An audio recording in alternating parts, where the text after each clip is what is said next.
Mourinho champions লিগে back করছেন এবং ব্যাক করছেন এমন একটা ম্যাচ দিয়ে যেখানে তিনি যাচ্ছেন তার সাবেক ক্লাবের মাঠে অর্থাৎ স্ট্যামফোর্ড ব্রিজে, যে চেলসিকে তিনি প্রিমিয়ার লিগ জিতিয়েছেন আর ডোমেস্টিক টুর্নামেন্টে শিরোপা জিতিয়েছেন, সেই চেলসির বিপক্ষে ম্যাচ দিয়েই মরিনিওর চ্যাম্পিয়ন্স লিগের যাত্রাটা শুরু হচ্ছে। এই মরিনিও চ্যাম্পিয়ন্স লিগের প্লে অফে তার দলকে না নিয়ে যেতে পেরে তাকে স্যাক করা হয়েছিল। মরিনিও কেন এখনো স্পেশাল, কেন এখনো ব্লকবাস্টার? নর্মালি সাধারণভাবে যদি বেনফিকার কোচকে স্যাক না করা হতো, এই ম্যাচকে নিয়ে আমরা কথা বলতাম না এখানে, এই ম্যাচকে নিয়ে আমরা কথাই বলতাম না। But for this guy and this guy only, Jose Mourinho এতগুলো বছর পর, স্পেসিফিকলি বলতে গেলে প্রায় 6 বছর পর তিনি স্ট্যামফোর্ড ব্রিজে ফিরলেন বেনফিকার কোচ হিসেবে। আপনার ওই ছবিটা হয়তো একটু চোখে লেগে থাকার কথা, যখন জোজে মরিনিও প্রেস কনফারেন্সে এসছেন তার ঠিক ডান পাশে হচ্ছে তার ওই ছবিটা যেখানে তিনি 3 নাম্বার প্রিমিয়ার লিগ শিরোপা জিতেছেন, ডান পাশে ওই ছবি, বাঁ পাশে হচ্ছে তার প্রথম প্রিমিয়ার লিগ শিরোপা জেতার ছবি। যে মোট 5টা ছবি ওই প্রেস কনফারেন্স রুমে আছে, তার মধ্যে 3টা ছবি তার, একটা সারির, একটা কার্লো আনচেলত্তির। ব্যাপারটা যে কতটুকু তার কাছে স্পেশাল, তিনি পুরো মোমেন্টটাকে ওভাবে রিলিশ করেছেন। কারণ আমি ওই প্রেস কনফারেন্সের পার্টে পরে আসছি, সেখানে হচ্ছে তার প্রেস কনফারেন্স শেষ হয়েছে।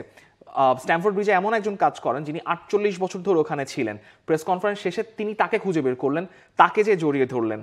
তারপর যে সাংবাদিকরা তার সঙ্গে রেগুলার প্রেস কনফারেন্সে উপস্থিত থাকতেন তাদের সঙ্গে আলাদা করে হাত মেলালেন লন্ডনের যারা সাংবাদিক ছিলেন।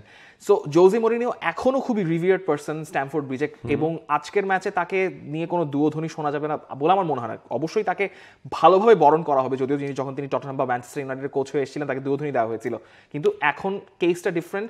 He is a Benfica coach, Chelsea Benfica, interesting match. Chelsea অবশ্যই এগিয়ে থাকবে, but this is a blockbuster match, কারণ জোজে মরিনিও ইজ ব্লকবাস্টার।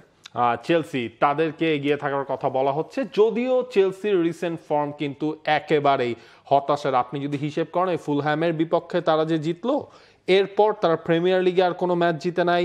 চ্যাম্পিয়ন্স লিগের প্রথম রাউন্ডে তাদের হারতে হয়েছে, যদিও সেটা বায়ার্ন মিউনিকের এগেইনস্টে ম্যাচ ছিল।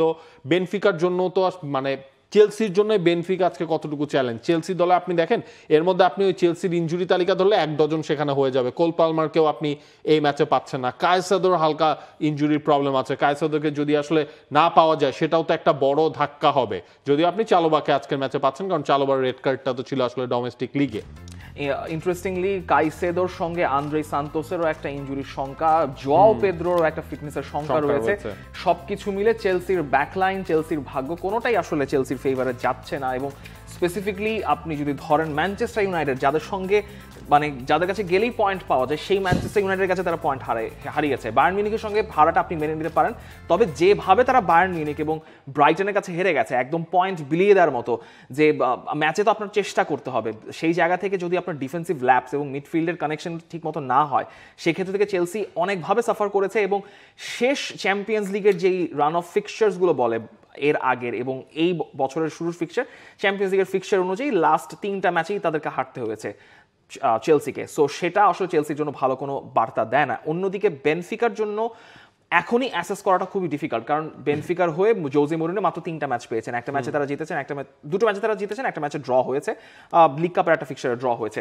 সো সব কিছু মিলে আসলে চেলসির বিপক্ষে অনেকগুলো স্ট্যাক্স রয়েছে, কিন্তু ম্যাচটা স্ট্যামফোর্ড ব্রিজে হচ্ছে। চেলসির মিডফিল্ড অনেক ডমিনেন্ট, চেলসির ফরওয়ার্ড লাইনও যদি জোয়া পেদ্রো নাও খেলেন তারপরও ডমিনেন্ট। ইনফ্যাক্ট পেদ্রো নেতোকে নিয়ে মরিনিও আলাদা করে কথা বলেছেন যে পেদ্রো নেতার মতো একজন প্লেয়ার থাকার ওয়ার্ল্ড ক্লাস একটা ব্যাপার, এরকম প্লেয়ার বেনফিকাতে নাই। তারপরও আসলে বেনফিকাকে এগিয়ে রাখতে হচ্ছে, এবং কোন দিক থেকে, সেটা হচ্ছে মেন্টালিটির দিক থেকে বা সাইকোলজিক্যাল দিক থেকে। এই জায়গায় আপনার পেদ্রো নেতো যখন তিনি প্রেস কনফারেন্সে এসেছিলেন, তিনিও এটা বলেছিলেন যে মানে তিনি নিজেও তো হচ্ছে পর্তুগিজ, হ্যাঁ, মানে তার দেশের কোচিং লিজেন্ড আসলে বলা হয় মরিনিওকে।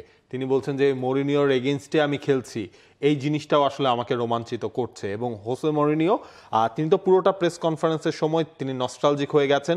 তিনি মনে করিয়ে দিয়েছেন আজকে তিনি যে স্পেশাল ওয়ান হয়েছেন তার পেছনে এই চেলসি ক্লাবের অবদানটাই সবচেয়ে বেশি। তিনি চেলসিকে জিতিয়েছেনও।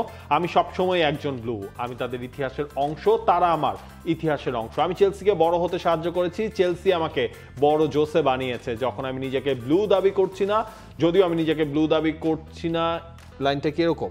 যখন আমি নিজেকে ব্লু দাবি করছি না, আমি সেটা আগামীকাল আমার দায়িত্ব পালনের জায়গা থেকে বলছি, অন্তত সবাই যেন এটা বুঝে। মানে ওই 90 মিনিটস তিনি আসলে ব্লু দাবি করছেন না নিজেকে। রেড, তিনি একজন রেড, বেনফিকার ক্লাসিক রেড। দেখেন মানে যেখানে মরিনিও গেছেন তার একটা মুরাল আপনি পেয়েছেন, সেটা বলেন আপনি রোমাতে, সেটা বলেন আপনি ফেনারবাশেতেও, যদি ফেনারবাশে গেছেন তিনি ওন করেন না, বেনফিকাতে যাওয়ার পর তার একটা মুরাল আছে। চেলসিকেও তিনি বলছেন যে চেলসি তাকে যেভাবে মনে রেখেছে তার মানে হচ্ছে চেলসি একটা বড় ক্লাব, এবং চেলসির ট্র্যাজেক্টরি নিয়ে তিনি কথা বলেছেন যে চেলসির ডিএনএ তিনি পাচ্ছিলেন না এর আগে, কিন্তু যেহেতু এনজো মারেস্কা এসছেন, এনজো মারেস্কাকে তিনি ভাবছেন যে চেলসির জন্য পারফেক্ট ফিট, যে দলটা 2 বছর ট্রফি না থাকার পর তারা কনফারেন্স লিগ জিতেছে এবং চ্যাম্পিয়ন্স লিগ জিতেছে।